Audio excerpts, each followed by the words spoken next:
If you are in a difficult situation in a relationship, let's say that you are in a situationship or you're in a long-term relationship that seems to lead to nowhere, but you have difficulty letting this relationship go, then this video might be for you.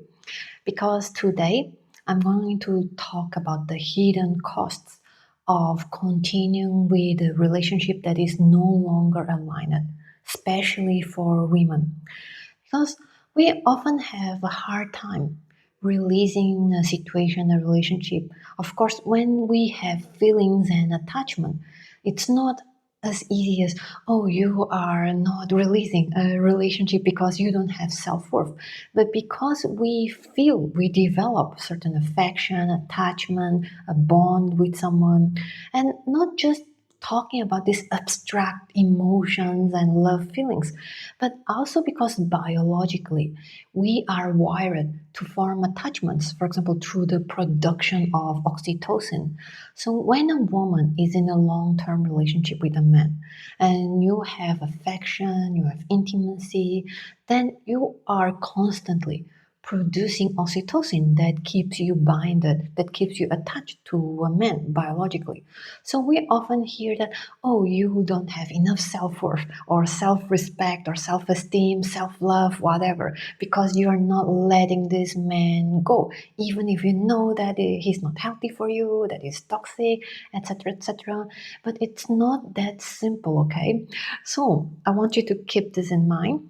However, the hidden costs of staying in a relationship can be big actually, and we don't really realize it until later, until we look at the relationship more consciously and how it is impacting with our lives really. So one of the biggest thing is of course stress. Is when a woman is in a relationship that, for example, she's in a situationship and then she doesn't have stability, that she doesn't know what can happen in this relationship. Unless she's in a phase that she's really detached and she doesn't really have much feelings for the other man, or that she is really not so connected to her heart, because many people they can have this disconnection, or maybe she's an avoidant, then she might not be very affected by it. But normally women, if you are feeling bonded, if you have a certain level of attachment, then you do not feeling the stability and knowing what you can count on can actually create this chronic stress, because subconsciously many women we are wired to pay attention to the security of an attachment, of a relationship. So as women we are more sensitive to the subtleties of the emotional dynamics in a relationship, and that is why we are often more sensitive to any shifts, any changes, and then we feel that something is not right. And of course, depending on how aware you are with how you're feeling, you might or might not be able to communicate that, to identify that, and then to work together with a partner. But let's say that many women, because they don't really know deep down what is really happening, but they feel that something is not stable, something is not all right, then we are often worrying if the connection is secure. So we are more sensitive to the shifts. For example, if the guy suddenly gets colder, like in those push pull, hot and cold dynamics, then the guy suddenly is colder. Or if there are, let's say, conflicts or arguments or misunderstandings. In situationship, usually there is less stability. So any potential conflict seems bigger deal than when you are in a long-term secured relationship. So you might not know what to count on. So there's a lack of safety, of stability.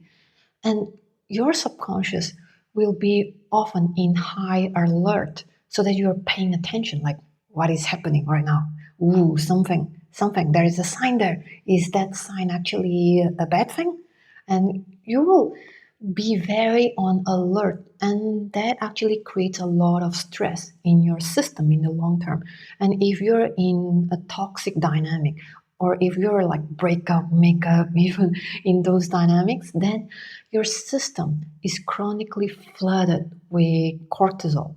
And cortisol is one of the biggest things that ages a woman of, draining her energy.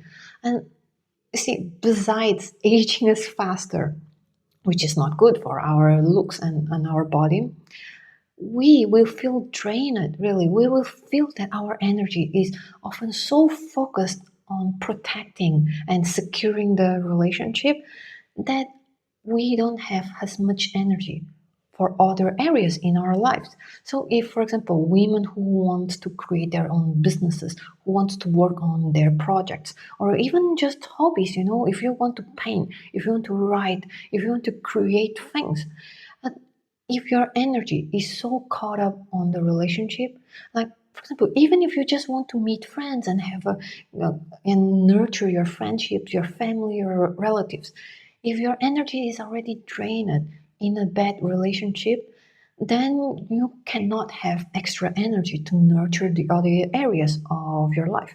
And I noticed that, for example, when I was married before, it was a 14 years relationship in which 7 of them were marriage.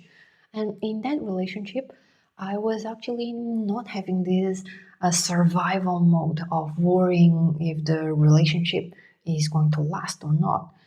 And because of that, I felt that I could focus on other things in a healthy manner. I could write, I could draw, I could do the things that I enjoy in my life. However, when I had the experience of the roller coaster dynamics of a situationships, and the high intensity when there's a lot of intense connection, but when there's conflict and misunderstanding, it was also very intense. That relationship kept my mind working out, like, how can I fix this, how can I secure that, is it really safe? Then I found myself even having my day job affected because I couldn't really focus, I couldn't really concentrate. Then my day job even suffers, and I couldn't really do anything else I would enjoy because in my free time I was so consumed and so focused on the issues of the relationship. Then I would like already be focused. And women are wired that if there is an area of our lives, let's say career, family, children, or love, in any areas of our life, if there is one area that is not very safe or secured, we will be naturally consumed by wanting to fix that area. So, for example, if you're worried with your children or your job, then when you're at home with your partner, you actually cannot really detach and not focus on your kids, your work. But men usually they can compartmentalize easier, so they might not resonate with it. But we women, if there is one area that is not safe or secure and we are really worrying about it, then it actually consumes our attention. So this is one big hidden cost. And of course, again, if we are being aged faster, then it's really not good also for us, right? And also, another thing that I noticed when it comes to health is that when I was having that experience of the on and off situationship that was really roller coaster intensity, I noticed I had two of my most painful period phases that I had. Like, so I had two cycles in which I was feeling so painful, and it was not normal for me. Like, I had period pain before, but it wasn't that intensity. And in that intensity, I couldn't even walk for hours. I couldn't even stand up for hours. And at that time, I didn't understand the link between it. But actually, after when I learned that stress affects our cycles, how we experience it, then I understood that, wow, it really made sense that those two periods that I had in those times in that relationship was like really, really painful. So this is another hidden cost. And then if we are going more up on the metaphysical, on the spiritual side, you see, our life force is linked to our energy of the second chakra, of our sacral chakra. I don't know how to say it, like if YouTube might flag if I say the word, but let's say that it's like your energy that you actually use when you're intimate with your partner. So when we are in intimacy, then this energy that we use during the intimacy, that is part of our life force, is actually directed to the intimacy, to the creation of this bond, this relation. So we also use this life force actually to create, to manifest the life that we want. But if we are channeling our energy towards the intimacy, towards the relationship, then part of it is actually really consumed by the relationship. So if the relationship is really nurturing us, then it's different. But if it is a relationship that actually drains us, then it's like throwing your energy to something that is, like a black hole. That is like getting your energy, sucking dry of the energy, but then you are actually losing your energy that you could use for other things. So this is another hidden cost. And there is this interesting thing that if you are in the if you are long enough in the understanding of the feminine essence, feminine energy, feminine inner work, is that the feminine energy within us, because we all men and women have feminine and masculine energy. So when it comes to manifesting our dream life, making things happen in our life, the masculine energy is the energy that we go, let's make things happen, let's achieve, let's take action.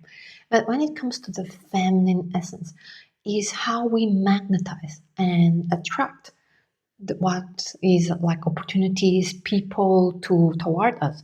That is how we actually manifest.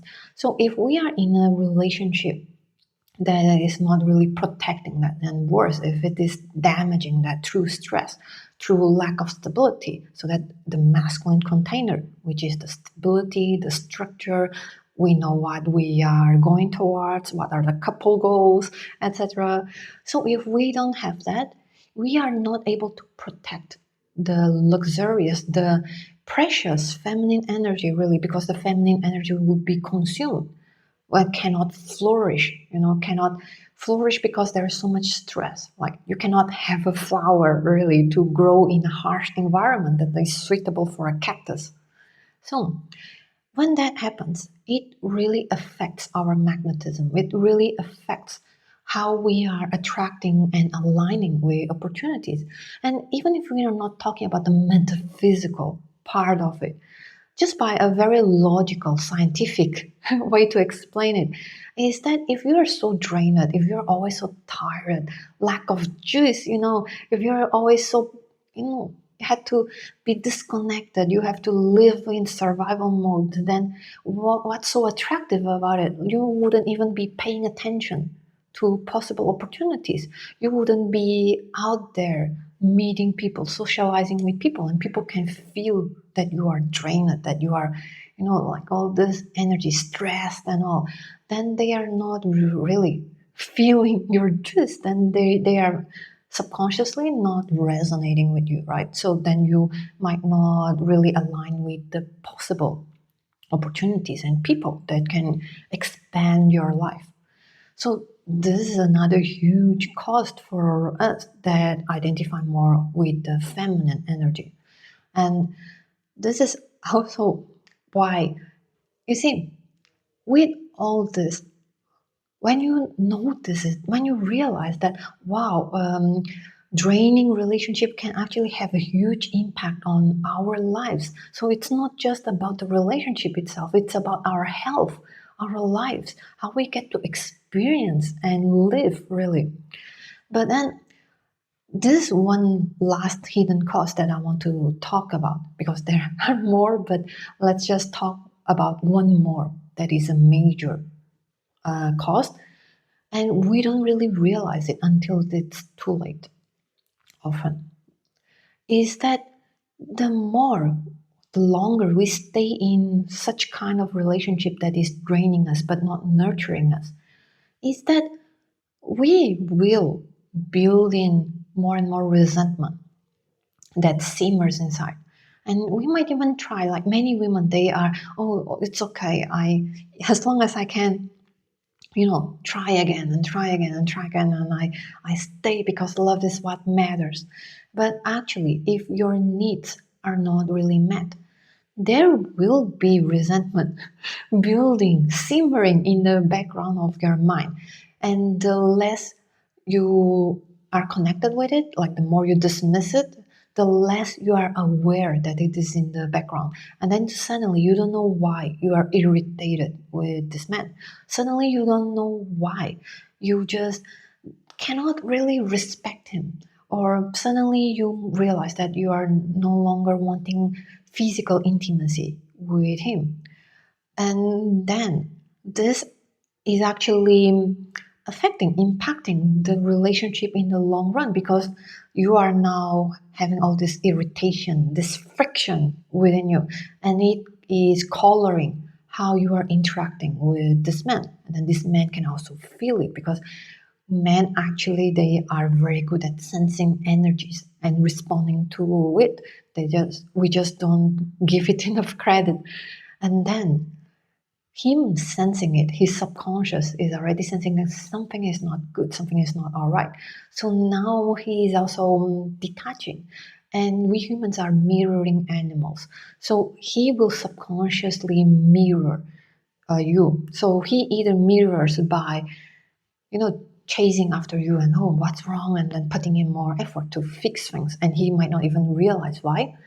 Or he might actually detach himself also. And especially if your bond is not in a very strong place, then there is a bigger chance that he might detach. And of course, also depends on the kind of problem fixer that he is, because some people, they might have this alert mode that, oh, okay, something is not all right, then I'll fix it by putting in energy and effort to figure out why. But then some people, they are more avoidant. So they are like, something is not all right. But then they are like, for example, someone with people pleaser tendencies. They don't want to rock the boat. So then they just choose to distance themselves instead. So then now this dynamic is, draining the love that you have for each other. So imagine that at the beginning of the relationship, you have this level of affection and connection and love towards each other. But then because of all this dynamic going on, all this resentment, all this, friction in your energies, the love will be like lower and lower and lower every time you feel irritated by him. And then you make like indirect comment like, oh, are you sure you want to eat that? Are you sure you want to dress like that? And then, all this will affect your mutual level of connection, of emotional, really, resonance with each other. And then at the end of the day, even if you want to save this relationship, you want to preserve this relationship, the truth is this relationship is getting it's getting its ending. It's walking toward the ending anyways. It's just the difference is that if you end things here, you are not draining yourself further and also not, ending in bad terms, because right now you notice that, okay, this relationship is really not working and we cannot really solve it. We don't have the tools, and then there is no capacity for us to solve it. And now you end things in better terms. But if you wait until it's here, that no one loves each other anymore, they are both drained by each other, and worse, if there is like conflicts all the time, if there is like anger and like butting heads all the time, conflicts, ending the relationship here, it's like, it's really worse that you wasted the time already, and then now you have a really negative image of each other. So maybe, for example, here, if you end things when you're here, you can still, be respectful for each other, like hold each other in a higher regard. And oh, my ex, we ended things because we're not compatible and all. And I was sad, but it had to happen and all. But now you're here, like, oh, that ex of mine, she's crazy and all, and others, blah blah blah. You know the story, right? And this was actually one of my major life lessons, really, when it comes to relationships. Because many people, they say, oh, you cannot end relationships because of self-worth, etc. But it never really resonated with me.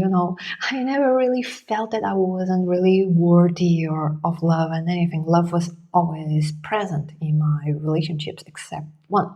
So in the past, I had 4 relationships, and only one of them we didn't fall in love. But in that relationship, we also ended after 5, 6 months. Yeah, but we never really connected.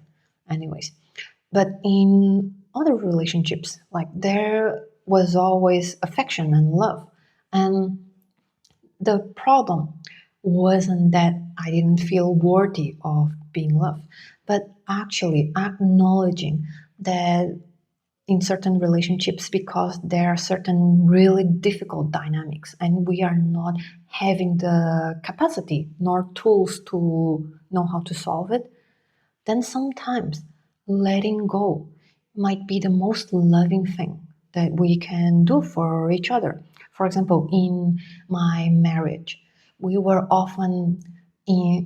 in that phase, really, that we were often conflicting with each other. We were arguing over petty things, and each time we argued, it was really hurtful. And it wasn't that we were calling each other names or insulting each other, as we never really went there, like, but we were still having a lot of disagreements, a lot of misunderstandings. We couldn't really understand each other, nor have this emotional safe space for each other, because one person would talk and then the other person would react defensively. So we could never really connect. But in marriage, it's important, because then I was in this phase of taking care of our newborn child, and it was really difficult. It was my most vulnerable phase of life. And not having a partner with whom I can count on. And not counting on Hussein like getting the life together, but because he was also, of course, taking care of the house, the groceries, etc., taking care of our child as well. But when a woman is in such a vulnerable phase, and if she feels that she cannot have the emotional support from the husband, and I'm not talking about even making him your girlfriend to talk and vent, etc., but rather like, oh, why would, like, for example, why would certain things be important for me? Like, why would him doing certain things be important? For example, one of the things that I was really struggling was that I wasn't getting enough sleep.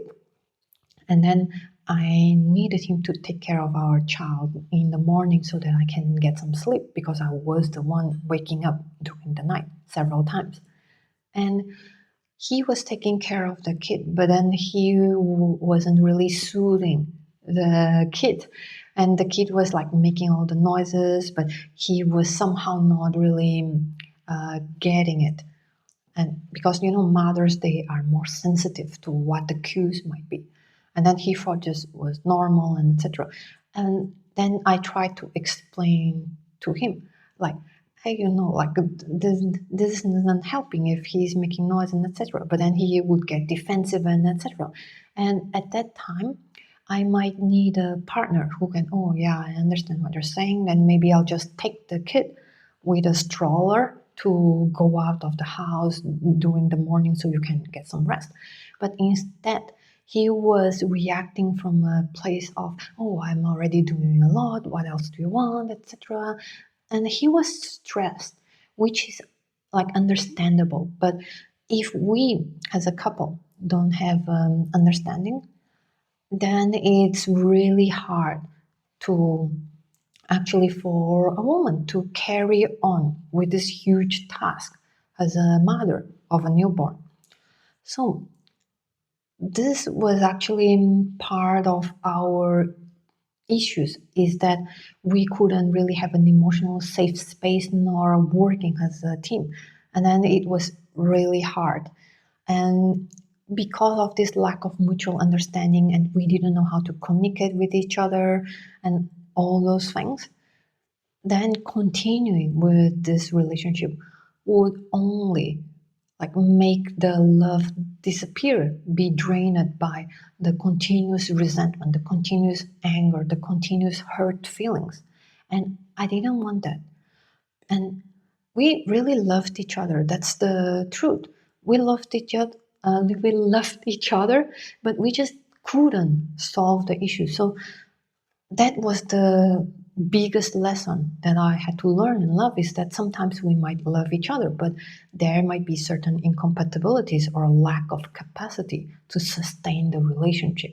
So then this was like my lesson. And yeah, talking about like the hidden cost of a relationship is that when you stay in a relationship really that is draining you, that you don't get your needs met and etc., all this, is that if you ever get pregnant, then can you really count on this man? So, and this can be a huge cost. What if you cannot count on this man?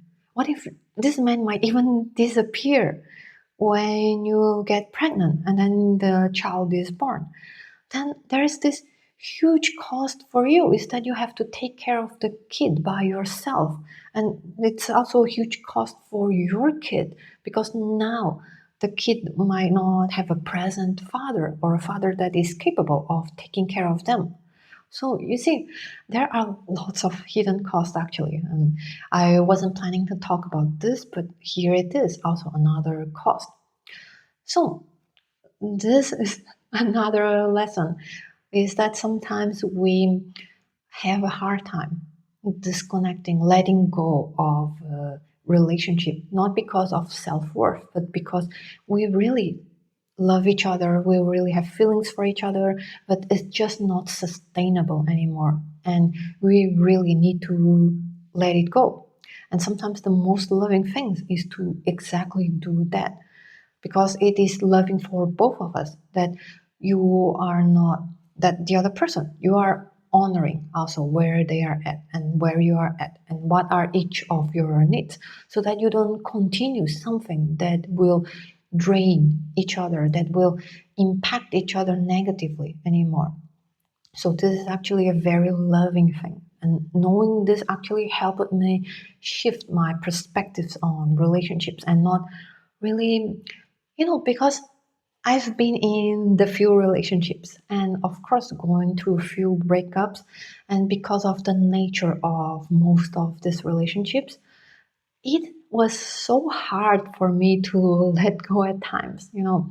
And in that relationship after my marriage, like actually in that relationship, me and my ex-partner, we both, when we found each other, we thought that, oh, we found the love of our lives, it's finally, that's it, and etc. And at some point we even talked about marriage, and he was also married before, and I was married before. And then we talked about it, but then because we were having a lot of baggages from past relationships, and then our baggages were hurting each other really when they surfaced. But then because we didn't have the tools, we didn't know how to resolve it. And at that time, I wasn't very deep into personal development yet. So I didn't know what even childhood traumas are. Like, I didn't know what are the traumas, how they interact with each other. I didn't know what shadow work is. So I never had the tools to work over those things.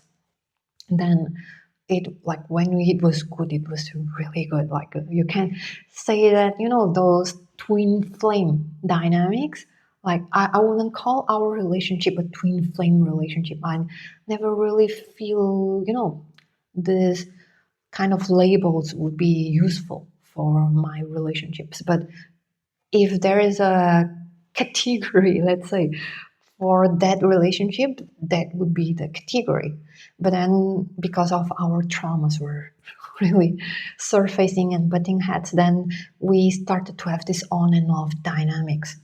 And and then after a while, like we really, when our last breakup, we really broke up and then we went in full no contact. And it was hard.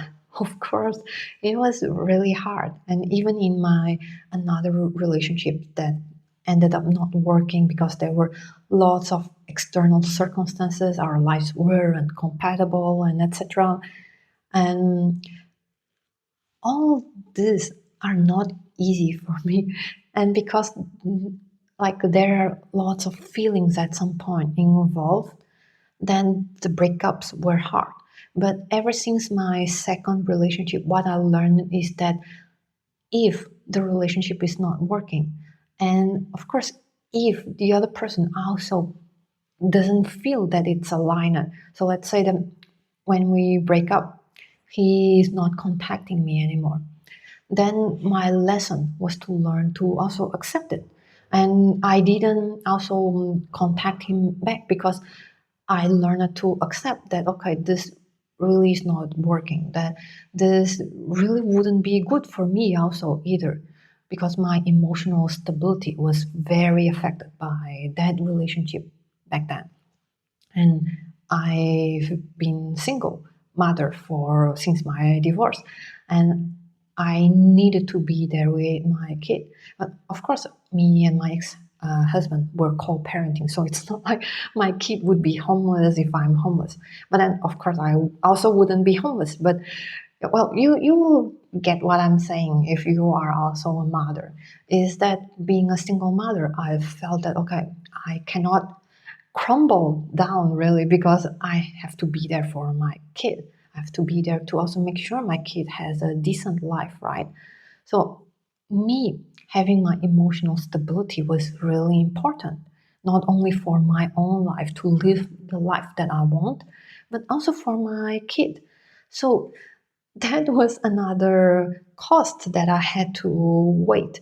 And then I was also thinking, okay, if we cannot really solve it, then I really need to accept that I have to let go. That's the most loving thing that I could do for myself and honor also the other person's journey. So this is like a big important lesson.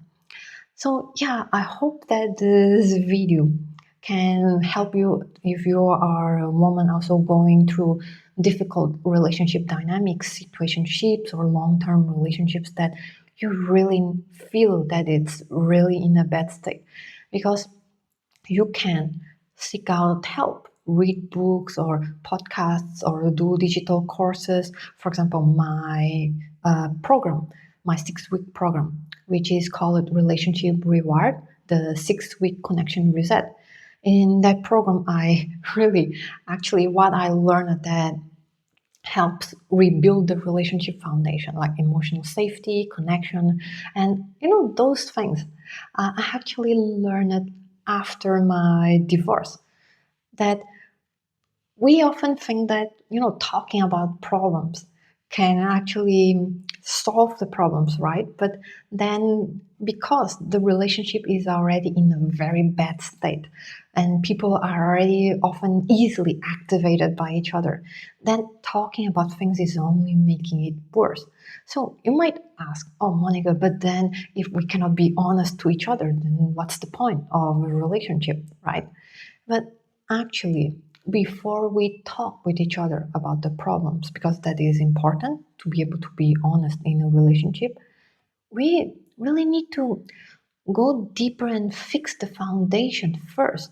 Because imagine if you are in a very stressful day, let's say that you're already like this, and then whatever that you need to take care of next you are already with this stressful energy, then the next thing that you might need to take care of, you might as well snap like, I'm tired of this, like one more thing to take care, I'm so stressed and etc. Right? But if before doing that thing, you actually have a calmer day, or maybe you like breathe before you take care of that thing, that already sets your stress level lower, right? So that's your safer foundation. Now you can take care of the other thing without snapping. So there are things that couples can actually do that fixes the foundation through many things actually that are not very hard in your daily life, really, that you can do to actually change gradually that dynamic. And in that program I talk about 6 weeks.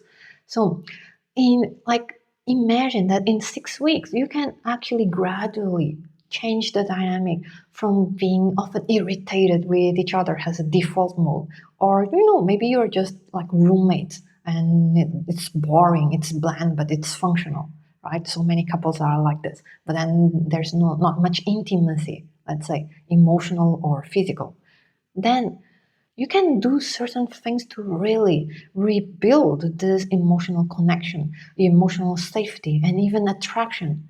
So then you create this couple bubble, really, in which when you see each other, instead of either feeling bland, like nothing much, or it's my teammate, or worse, that you are irritated, like, here they go again, like so annoying. Why is he or she breathing, or like, etc. From this to actually every time you see each other, there is already this good feeling, this playful even feeling. Like you don't really need to do so much to have this dynamic, like at least, reset the connection to this base point. But there are things that you can really do. And so in this program, I really talk about this. So, yeah, so if you find yourself in a relationship that you're really unsure, and you actually, okay, you try different tools, right? You try different courses, or you get therapies, you get marriage counselors even.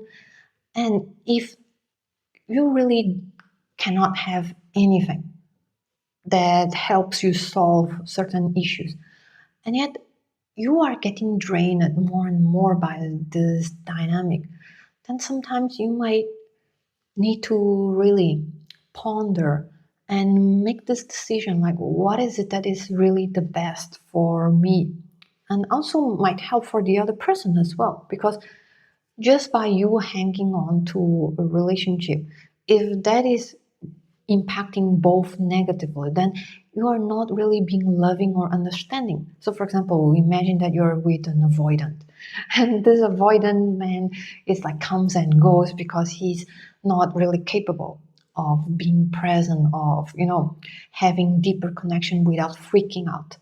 Then, by you staying with this person, it's not only damaging your mind, your health, your emotions, and creating more baggages, then you need more years of therapy to solve it, but you're actually enabling a pattern that also hurts the other person. So now the other person doesn't have the reason to feel compelled to change because the situations are working for him. So he is not feeling compelled to change. But imagine if a woman that he loves is really putting in the boundary, like, hey, this relationship is really actually stressing me out and I cannot live like this anymore. Then he might be facing now the difficult situation that what do I choose? And the choice has consequences. So maybe he chooses to solve the situation and to improve himself, which is the best outcome. And that is good because now he had the reason and he is following through. So it's also good for him. But if he chooses to really let you go, and then, he eventually gets a relationship with another woman, then he will have to repeat the lessons with the other woman, and then he will have the choice again to, okay, maybe now it's the second, third, fourth time I am really loving a woman, but this is really scaring me out. But I need to face the fear, or else I would never really have a stable relationship, really. Or they, well, worst case scenario, they continue with their lives with this dynamic. And but yeah, in any cases, you have to unfortunately also honor the other person's journey, really, because at the end of the day, you cannot make a man your project to fix, but actually honor where they are at. And if they are aligned with the relationship experience that you want, then that's fantastic and you can grow together. But if they are really not aligned anymore, then sometimes the most loving thing is to let them go.